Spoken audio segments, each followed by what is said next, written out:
kita sudah sampai di Masjid Agung Banten. Ya, sejarahnya Masjid Agung ini didirikan pertama kali oleh Sultan Maulana Hasanuddin. Beliau adalah putra dari Syarif Hidayatullah, lebih dikenal dengan Sunan Gunung Jati. Teman-teman, kali ini kita akan mengunjungi tempat-tempat bersejarah. Nanti kita akan ke Masjid Agung Banten, ke tempat penziarahan Sultan dan Menara Banten. Juga kita akan berkunjung ke Museum Banten serta Benteng Surosoan, Benteng Spelwijk, dan juga Kelenteng. Yuk teman-teman, kita ikuti terus Rila hari ini.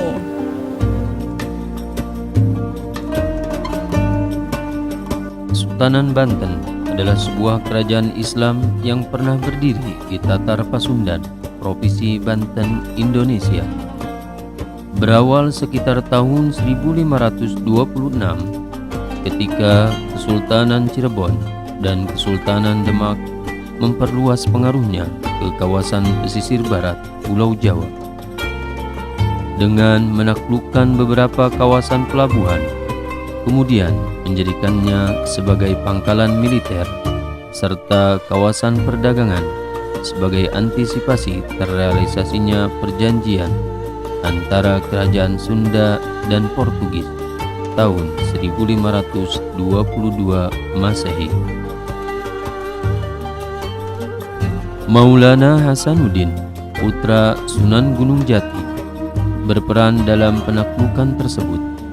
Setelah penaklukan tersebut, Maulana Hasanuddin mengembangkan benteng pertahanan yang dinamakan Surosoan, dibangun tahun 1600 Masehi, menjadi kawasan kota pesisir yang kemudian hari menjadi pusat pemerintahan setelah Banten menjadi kesultanan yang berdiri sendiri. Selama 3 abad, Kesultanan Banten mampu bertahan, bahkan mencapai kejayaan yang luar biasa. Baiklah teman-teman, kita sekarang sudah berada tepat di depan pintu masuk penziarahan.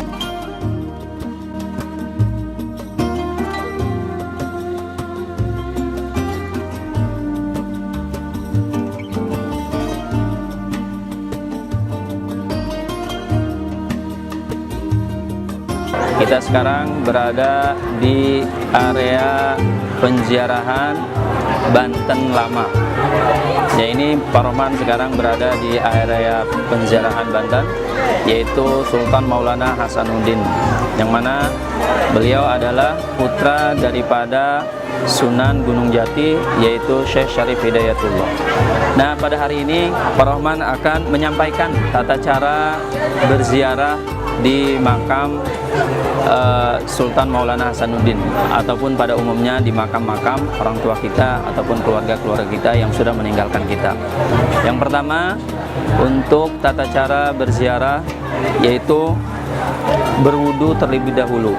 Bagi ananda semuanya, biasa kita ziarah ke makam orang tua kita sebelum ataupun sesudah lebaran, maka alangkah baiknya ananda mengambil air wudhu terlebih dahulu.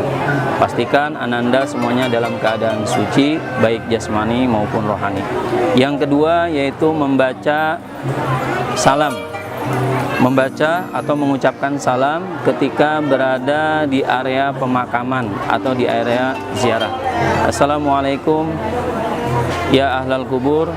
Kalimatnya, assalamualaikum ya ahlal kubur, antum lana salafun wa nahnu lakum tubaun wa inna insyaallahu ta'ala bikum lahikun. Itu adalah ucapan ketika kita berada di area pemakaman atau di area penziarahan. Dan yang ketiga yaitu mengirimkan doa kepada almarhum yang sudah meninggalkan kita.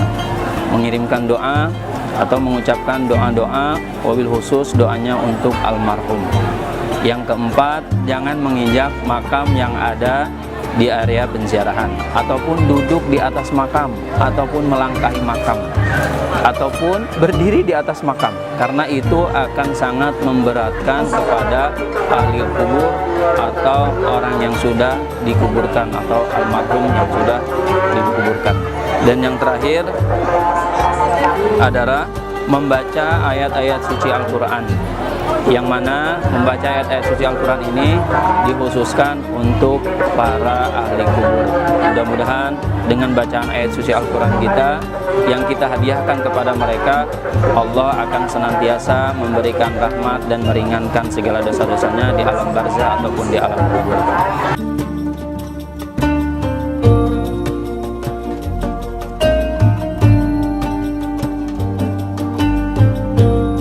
Dan salah satu tujuan ketika kita berziarah ke makam para syuhada ataupun makam para pejuang ataupun keluarga kita yang sudah wafat dan sudah meninggal, yang telah mendahului kita, yaitu diantaranya tadkiratul maut, mengingat tentang kematian. Jadi ketika kita berziarah di makam-makam orang tua yang telah meninggal dan mendahului kita, mengingatkan kita bahwa kita pun akan mengalami hal yang serupa dengan mereka. Maka ketika kita berziarah, kita diingatkan untuk mengingat kematian, sehingga senantiasa dalam kehidupan kita selalu berbuat baik, selalu mengiringi kegiatan kita dengan hal-hal yang baik, yang mana itu merupakan nanti amal soleh kita ketika di alam kubur ataupun di hari kiamat nanti, dan itu akan kembali kepada kita amal-amal yang telah kita lakukan di dunia. Anak-anak yang dicintai oleh Allah Subhanahu wa Ta'ala, perlu Bapak ingatkan dan kuatkan kembali agar akidah kita tetap lurus, bahwa ketika kita berziarah ke makam-makam para wali atau ke makam orang tua kita, maka perlu Bapak tekankan untuk hanya mendoakan mereka dan tidak meminta kepada kuburan tersebut, karena itu adalah perbuatan yang syirik ataupun keluar dari jalur agama Islam ataupun keluar dari jalur agama kita. Maka oleh karena itu, sekali lagi Bapak ingatkan, ketika kita berziarah di makam orang tua ataupun makam para wali-wali Allah, para kekasih Allah, maka senantiasa kita hanya mendoakan mereka, bukan meminta kepada mereka yang sudah meninggalkan kita, karena meminta itu hanya kepada Allah Subhanahu wa Ta'ala.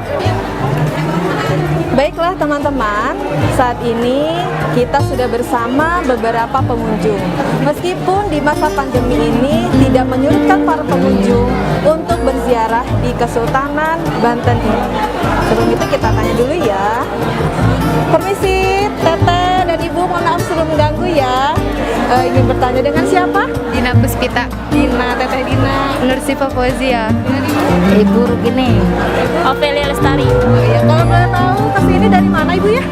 Dari Perum. Dari Perum. Dari Tangerang. Oh, dari Tangerang. Ini dari Tangerang. Ini acara apa Ibu? Apa bersama keluarga atau acara apa? Berjamaah Majelis Taklim Nurul Falah, pimpinan Bapak Muhammad Yahya, Bapak Ustadz Muhammad Toha Yahya, penggerak jamaah yaitu Bapak Haji Jaya, Bapak Haji Jamsari, Bapak Ustadz Usub, Bapak Haji Tarmono. Meskipun pandemi seperti ini, Ibu apakah merasa was-was atau apa? Bagaimana?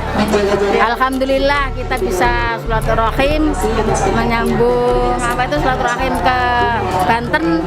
Kita bisa menggerakkan orang banyak. Alhamdulillah kita tenang. Alhamdulillah.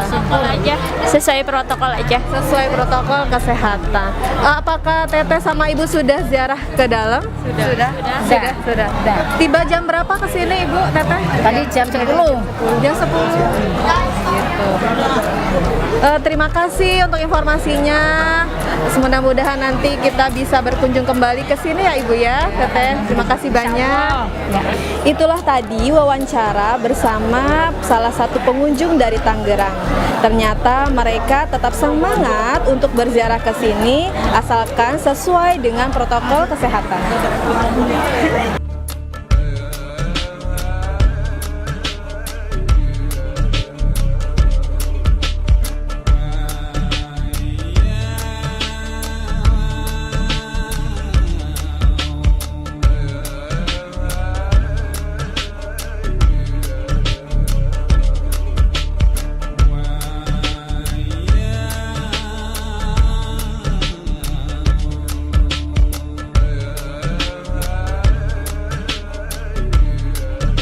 Anak-anak yang dicintai oleh Allah Subhanahu wa taala, alhamdulillah pada pagi hari ini Pak Rohman sedang berada di area penziarahan Banten, yaitu tepatnya di makam Sultan Maulana Hasanuddin Banten.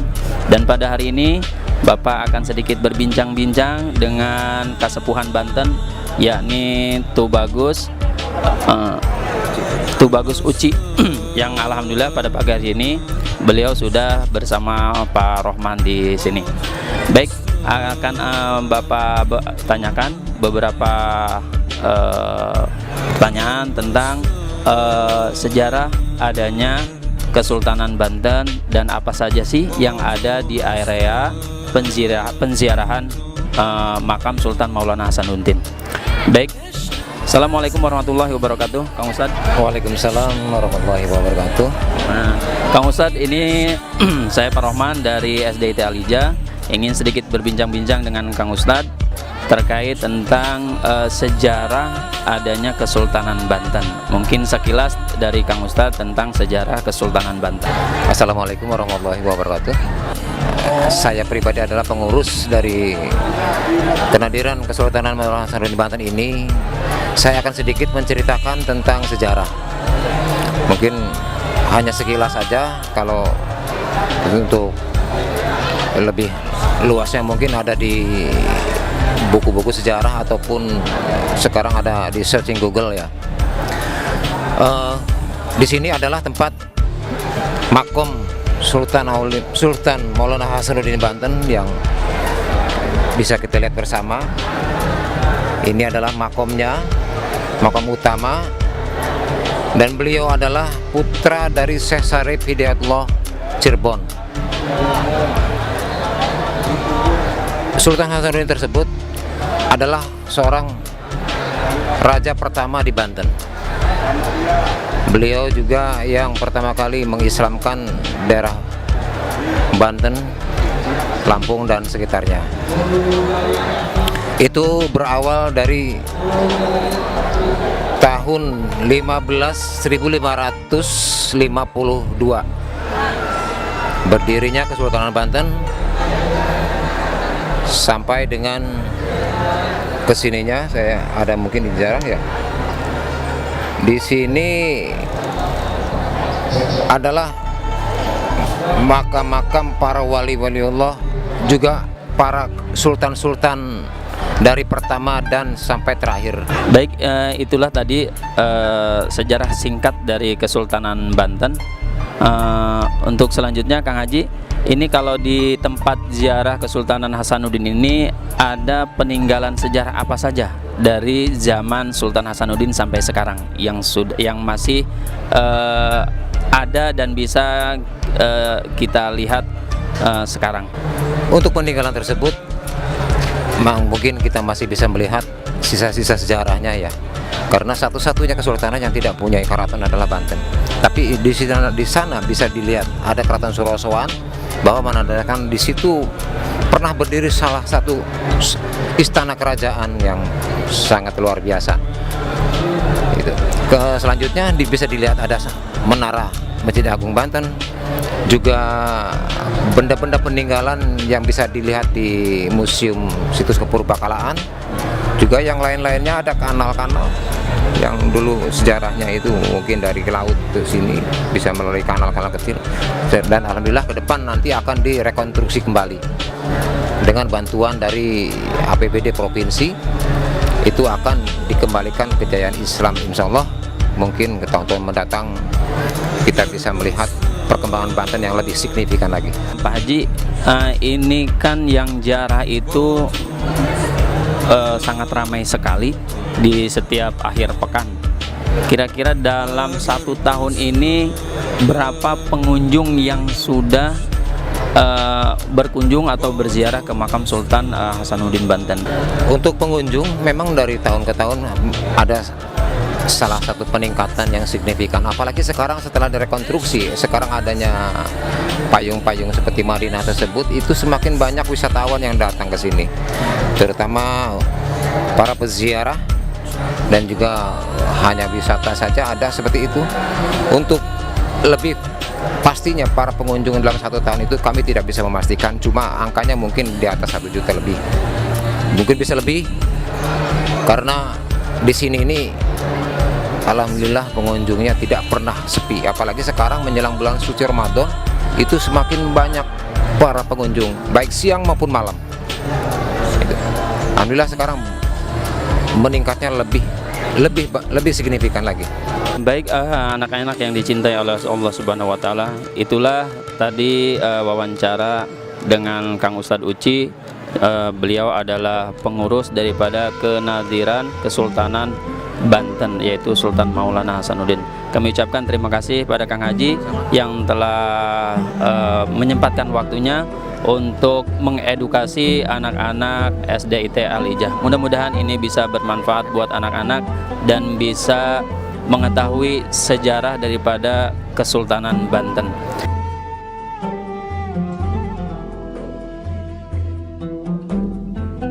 Di komplek masjid ini juga ada makam Sultan Maulana Hasanuddin, Sultan Maulana Muhammad Nasaruddin, Pangeran Ratu atau istri Maulana Hasanuddin, Sultan Abdul Fadl, dan Sultan Abu Nasir Abdul Qohar atau yang dikenal sebagai Sultan Haji, dan Sultan Abul Mufakhir Muhammad Aliyuddin dan Sultan Ageng Tirtayasa.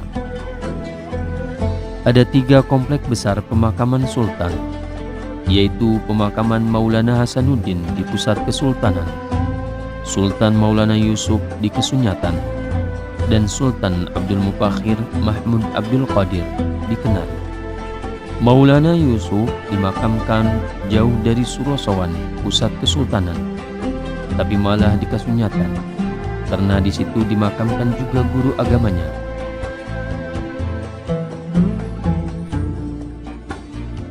Masjid Agung Banten adalah salah satu masjid tertua di Indonesia yang penuh dengan nilai sejarah. Setiap harinya, masjid ini ramai dikunjungi para penziarah yang datang tidak hanya dari Banten dan Jawa Barat, tetapi juga dari berbagai daerah di Pulau Jawa. Masjid ini dikenali dari bentuk menaranya yang sangat mirip dengan bentuk sebuah bangunan mercusuar. Masjid Banten dibangun pertama kali pada tahun 1556 oleh Sultan Maulana Hasanuddin, Sultan pertama dari Kesultanan Banten. Ia adalah putra pertama dari Sunan Gunung Jati. Arsitektur masjid. Salah satu kekhasan yang tampak dari masjid ini adalah atap bangunan utama yang bertumpuk 5, mirip pagoda Tiongkok, yang juga merupakan karya arsitek Tionghoa yang bernama Cek Bancut. 2 buah serambi yang dibangun kemudian menjadi pelengkap di sisi utara dan selatan bangunan utama.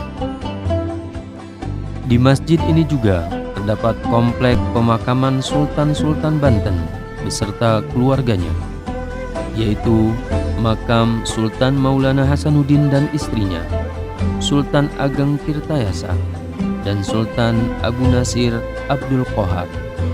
Sementara di sisi utara serambi selatan terdapat makam Sultan Maulana Muhammad dan Sultan Zainul Abidin dan lain-lainnya.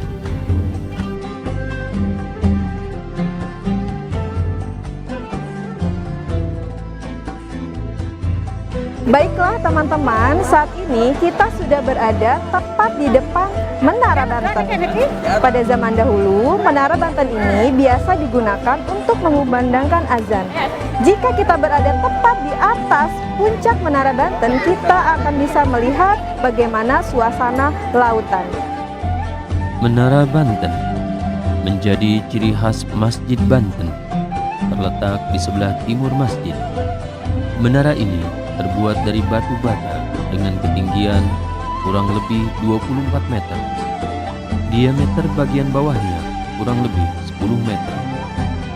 Semua berita Belanda tentang Banten hampir selalu menyebutkan menara tersebut, membuktikan menara itu selalu menarik perhatian pengunjung kota Banten masa lampau.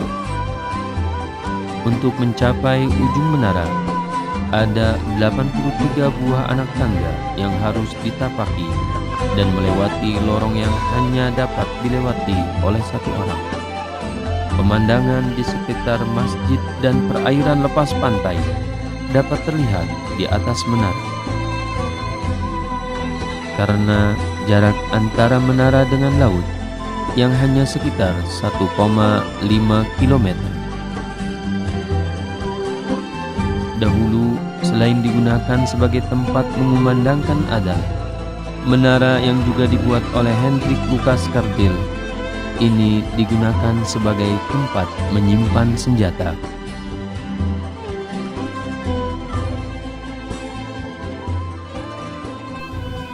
Kini cerita Kesultanan Banten hanya tinggal sejarah.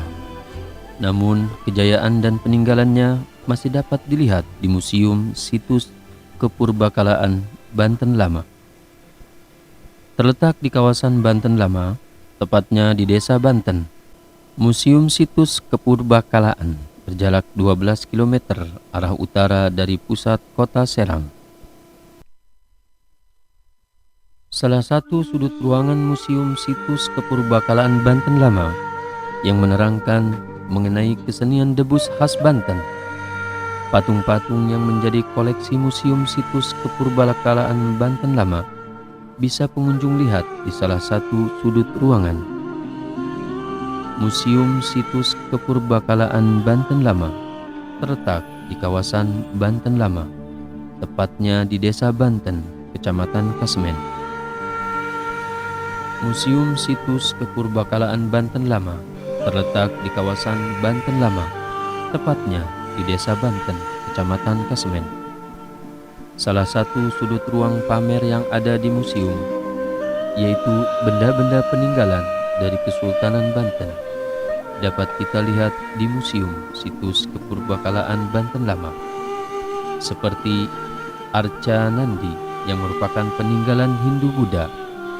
Arca ini merupakan wahana atau kendaraan Dewa Siwa. Museum Situs Kepurbakalaan Banten Lama berjarak 12 km arah utara dari pusat kota Serang. Masuk ke dalam bangunan museum, pengunjung akan disambut dengan 2 gerabah berukuran besar. Pengunjung dapat melihat-lihat benda-benda apa saja yang menjadi peninggalan Kesultanan Banten. Berjalan ke sisi kiri bangunan museum, terdapat gambar yang menjelaskan kejayaan Kesultanan Banten lewat pelabuhan Karangantu. Masuk ke area museum, pada bagian depan terdapat meriam Ki Amuk yang memiliki ukuran 2,5 meter dan terbuat dari tembaga. Meriam ini merupakan hasil rampasan dari tentara Portugis saat ingin menguasai kota Banten. Masuk ke dalam bangunan museum, pengunjung akan disambut dengan 2 gerabah berukuran besar. Walaupun terlihat retak dan tambalan di bagian sisinya, gerabah ini masih terlihat kuat dan memperlihatkan sisa-sisa kejayaan zaman Kerajaan Banten Lama.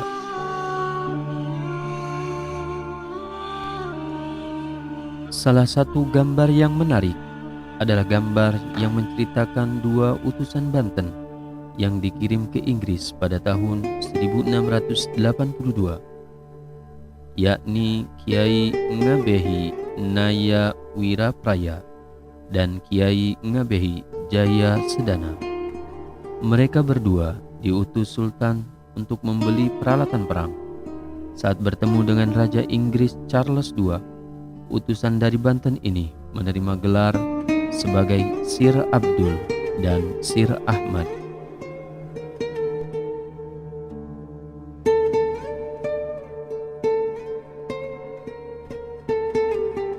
Kita saat ini berada di Keraton Surosowan, yang mana salah satu tempat peninggalan Kesultanan Banten, yakni Sultan Maulana Hasanuddin, di mana di Surosowan ini adalah tempat tinggalnya kerajaan Banten, yaitu Sultan Maulana Hasanuddin beserta keluarganya dan pengikut-pengikutnya.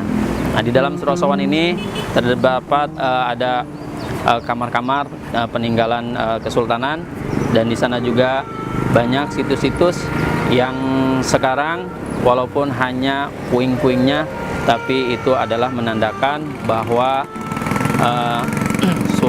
Keraton Surosowan ini adalah tempat yang paling bersejarah yang ada di daerah Banten.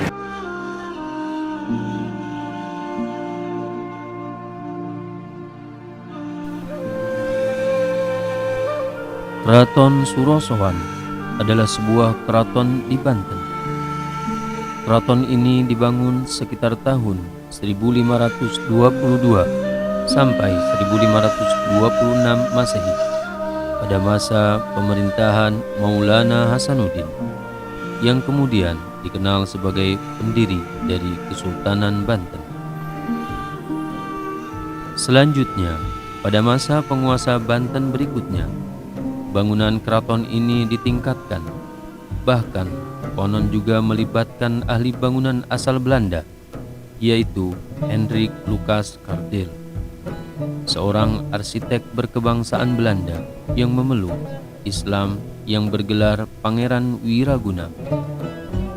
Dinding pembatas setinggi 2 meter mengitari area keraton sekitar kurang lebih 3 hektar. Surosowan mirip sebuah benteng Belanda yang kokoh dengan bastion atau sudut benteng yang berbentuk intan di 4 sudut bangunannya, sehingga pada masa jayanya Banten juga disebut dengan Kota Intan.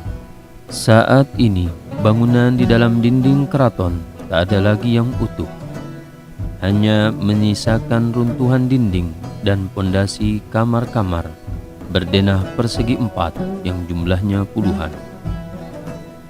Keraton Surosowan ini memiliki 3 gerbang masuk, masing-masing terletak di sisi utara, timur, dan selatan. Namun, pintu selatan telah ditutup dengan tembok. Tidak diketahui apa sebabnya. Pada bagian tengah keraton terdapat sebuah bangunan kolam berisi air berwarna hijau yang dipenuhi dengan ganggang dan lumut.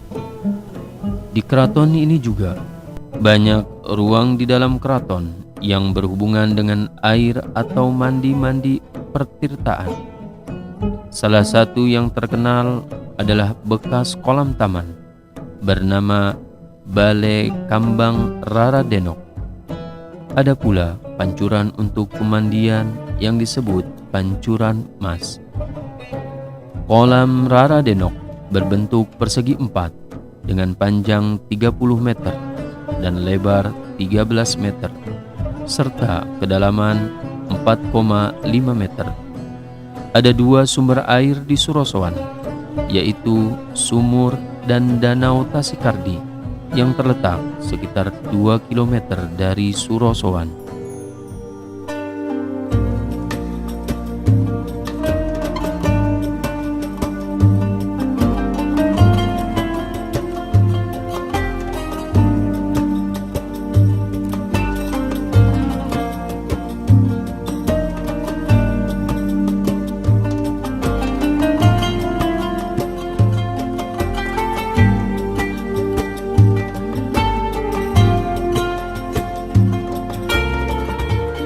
Benteng Spelwich terletak di Kampung Pamarican, sekitar 600 meter ke arah barat laut Keraton Surosowan.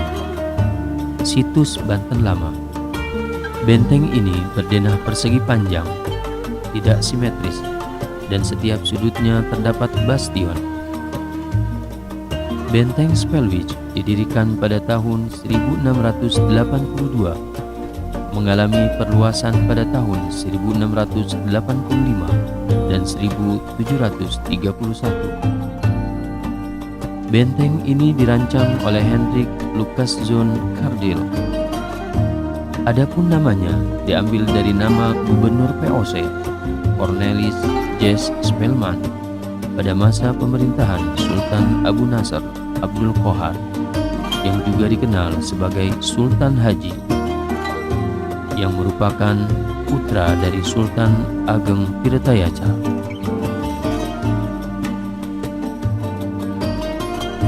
Keadaan bangunan saat ini tidak utuh lagi, tapi beberapa sudut benteng ini meninggalkan bentuk bangunan yang masih bisa dinikmati dan diketahui fungsinya. Benteng ini juga diduga mempunyai dua fungsi, yakni sebagai pertahanan dan pemukiman. Benteng tersebut juga menjadi tempat mengontrol segala kegiatan yang berkaitan dengan Kesultanan Banten dan juga sebagai tempat berlindung atau bermukim bagi orang Belanda. Benteng Spelwich dilengkapi dengan 4 bastion, jendela meriam, ruang jaga, basement untuk gudang atau logistik, dan tambatan perahu. Benteng ini dilengkapi parit berkeliling yang berfungsi sebagai pertahanan luar benteng dengan ketebalan antara 1,5 sampai 2 meter. Di benteng ini terdapat bastion dan sebuah menara pengintai. Di bawah bastion terdapat ruangan tempat misiu disimpan. Pembagian ruangan utama di dalam benteng adalah kamar penyimpanan senjata, ruang komandan, kantor administrasi, dan gereja yang semuanya tinggal reruntuhan dan fondasinya saja. Di areal benteng, tepatnya di sisi luar sebelah selatan, terdapat pemakaman orang asing yang disebut kerkhof. Bentuk bangunan makam terlihat tidak seragam.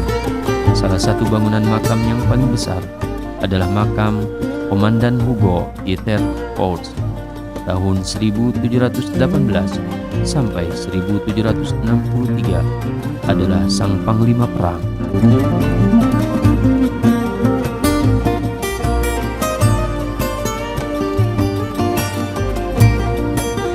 Inilah vihara tertua di Provinsi Banten. Konon, vihara ini sudah dibangun sejak abad 16. Pembangunan vihara ini juga tidak bisa dilepaskan dari Sunan Gunung Jati, salah satu dari 9 wali penyebar agama Islam di Indonesia.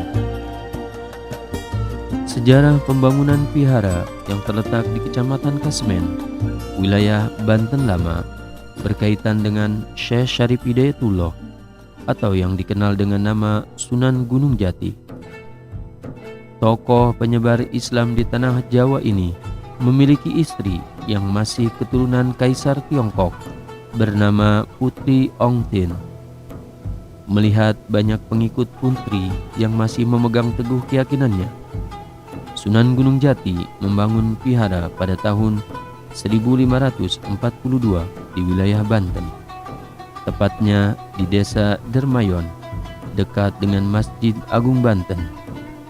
Namun, pada tahun 1774, vihara dipindahkan ke kawasan Pamarican hingga sekarang. Versi lain menyebutkan, vihara ini dibangun pada tahun 1652, yaitu pada masa emas Kerajaan Banten saat dipimpin oleh Sultan Ageng Tirtayasa. Gerbang dengan atap berhiaskan 2 naga memperebutkan mustika sang penerang matahari menyambut pengunjung di pintu masuk sebelum pengunjung masuk lebih ke dalam vihara yang memiliki nama lain Kelenteng Tridharma. Sebutan Kelenteng Tridharma diberikan karena vihara ini melayani 3 kepercayaan umat sekaligus, yaitu Konghucu, Taoisme, dan Buddha. Walaupun diperuntukkan bagi 3 umat kepercayaan, namun bagi wisatawan yang beragama lain sangat diperbolehkan untuk berkunjung dan melihat bangunan yang saat ini termasuk dalam cagar budaya di Provinsi Banten. Vihara Avalokitesvara memiliki luas mencapai 10 hektar dengan altar Dewi Kuan Yin sebagai altar utamanya. Di altar ini terdapat patung Dewi Kuan Yin yang berusia hampir sama dengan bangunan vihara tersebut. Selain itu, di sisi samping kanan dan kiri terdapat patung dewa-dewa yang berjumlah 16 dan tiang batu yang berukir naga.